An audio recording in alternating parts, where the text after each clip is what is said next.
सालों पहले एक नगर में किसी सेठ के 7 बेटे रहते थे। सभी की शादी सेठ ने समय रहते करवा दी। सातों बहू मिलकर घर का काम भी किया करती थी। उन सभी में से सेठ की सबसे छोटी बहू खूब संस्कारी थी। एक दिन यूं ही काम करते हुए घर की बड़ी बहू ने अपनी देवरानियों से कहा कि घर को लीपने के लिए पीली मिट्टी नहीं है, जंगल जाकर मिट्टी लानी होगी। जेठानी के ऐसा कहते ही सभी उनके साथ घर लीपने के लिए मिट्टी लाने के लिए निकल गए। सभी खुरपी से मिट्टी निकाल ही रहे थे कि तभी सबसे बड़ी वाली बहू को एक नाग नजर आया। उसे मारने के लिए जैसे ही बड़ी वाली बहू ने खुरपी उठाई, वैसे ही सबसे छोटी बहू ने कहा, जेठानी जी इसे मत मारिए, इसकी कोई गलती नहीं है, जंगल तो इसका घर है। अपनी देवरानी की बात मानकर उसने नाग को कुछ नहीं किया। तभी उस छोटी बहू ने नाग से कहा कि आप एक जगह पर अलग से बैठ जाइए, हम तब तक मिट्टी खोदते हैं, फिर आपके पास आएंगे। इतना कहकर सभी मिट्टी निकालने लगे और कुछ देर बाद घर चले गए। सभी के दिमाग से नाग वाली बात निकल गई थी। अगले दिन छोटी बहू को अचानक से याद आया कि उसने नाग को इंतजार करने के लिए कहा था। वो तुरंत अपनी सभी जेठानियों को अपने साथ लेकर नाग के पास चली गई। वहां देखा तो वो नाग उन सभी के इंतजार में उसी जगह पर बैठा हुआ था।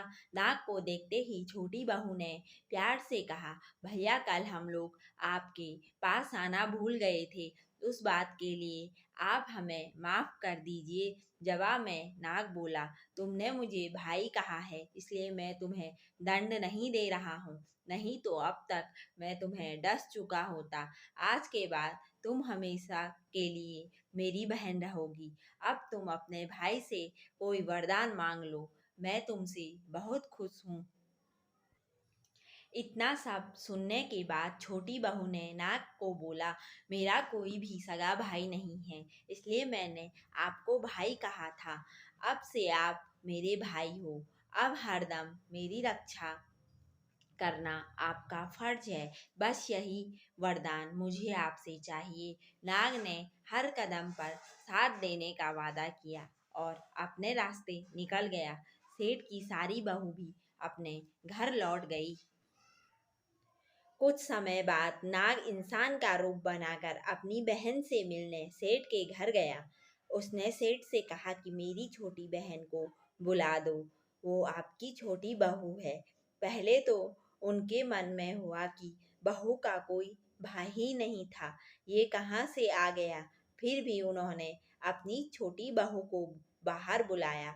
नाग ने फिर साथ में बहन को अपने घर लेकर जाने की बात की। सेठ ने इसकी भी आज्ञा दे दी।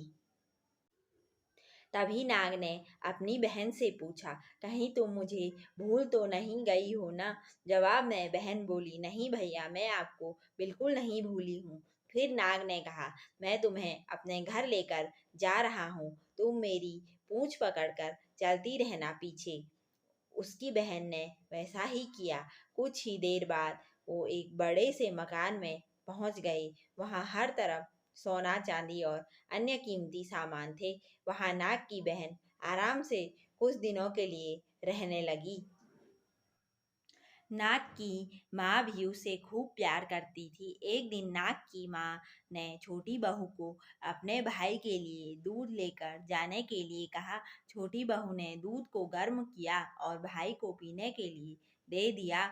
अब गर्म दूध पीते ही नाग का मुंह जलने लगा। ये सब देखकर नाग की माँ को खूब गुस्सा आया। नाग ने किसी तरह से अपनी माँ के गुस्से को शांत किया और बताया कि उसकी बहन को नहीं पता कि मैं गरम दूध नहीं पी सकता हूँ।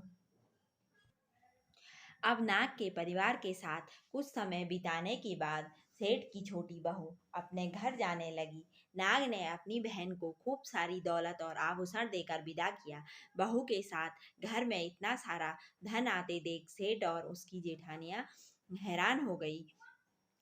एक दिन नाग की बहन को घर की बड़ी बहू ने कहा कि तुम अपने भाई से और सोना चांदी लेकर आओ।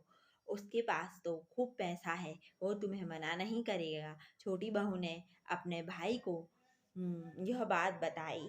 इसके बारे में पता चलते ही नाग ने अपनी बहन का घर तरह तरह के आभूषण से भर दिया। सभी जेवरातों में से एक हीरे का हार बेशकीमती था। उसे देखते ही हर किसी का मन उस पर आ जाता था। होते होते उस हीरे की हार की खबर राज्य की रानी तक पहुंची। उसने छोटी बहू से हार लेकर खुद अपने पास रख लिया। दुखी होकर सेठ की छोटी बहू ने अपने भाई को इसके बारे में बताया। गुस्से में उसके नाग भाई ने रानी के गले के हीरे के हार को नाग बना दिया। इससे डरकर रानी ने एकदम हार को अपने गले से उतारा और सेठ की छोटी बहू को महल बुलवाया। उसके महल पहुंचते ही रानी ने छोटी बहू को बताया कि कैसे हार उसके गले में नाग बन गया था और उससे इसकी वजह पूछने लगी। तब सेठ की छोटी बहू ने बताया कि नाग भाई ने यह हार सिर्फ मुझे पहनने के लिए दिया है। इसे कोई दूसरा इंसान गले में डालेगा तो यह तुरंत सांप बन जाएगा। इस बात को सही साबित करने के लिए रानी ने सेठ की छोटी बहू को सांप बन चुके हार को पहनने के लिए कहा। छोटी बहू ने जैसे ही नाग बने हार को गले में डाला तो वो दोबारा हीरे के हार में बदल गया। महारानी ने ये सब होते हुए खुद अपनी आंखों से देखा और हैरान रह गई। अब उसे सेठ की छोटी बहू की बात पर यकीन हो गया। उसने हार छोटी बहू को अपने साथ लेकर जाने के लिए कहा। इतना सब होने के बाद रानी ने सेठ की छोटी बहू को कुछ सोने की मुद्राएं देकर महल से विदा कर दिया। अब सेठ की छोटी बहू घर में सोने के सिक्के लेकर पहुंची। यह सब देखकर सेठ की बड़ी बहू को जलन होने लगी। उसने सोचा कि क्यों न ऐसा कुछ किया जाए जिससे देवरानी परेशान हो जाए। उसने अपने देवर से पूछा, आखिर तुम्हारी पत्नी को इतने आभूषण, धन, ये सब कुछ कैसे मिल रहा है? तुम्हें उस पर ध्यान देना चाहिए। यूं ही तो कोई किसी को इतना सारा धन, जेवरात और सोने के सिक्के नहीं दे देता है। पता करो कि आखिर क्या मामला है। भाभी से अपनी पत्नी के बारे में इतना सब सुनने के बाद उसके मन में अपनी पत्नी के लिए शक पैदा हो गया। उसकी हर बात को वो शक भरी निगाहों से देखने लगा। एक दिन इस बारे में उसने अपनी पत्नी से बात की। खुद के लिए अपने पति से ऐसा सब सुनने के बाद वो दुखी हो गई। उसने सीधा अपने नाग भाई से मुलाकात की और अपने पति द्वारा कही गई सारी बातों के बारे में बता दिया। अपनी दुखी बहन को देखकर नाग को भी गुस्सा आया। सीधे वो अपनी बहन के पति से मिला और बोला कि अपनी बहन को जेवरात और दूसरे तोहफे मैंने दिए हैं। तुम्हें उस पर किसी भी तरह का शक करने की जरूरत नहीं है। वो बहुत ही अच्छी है और अगर आगे से कभी भी तुमने उसे कुछ गलत कहा या उस पर शक किया तो मैं तुम्हें जिंदा खा जाऊंगा।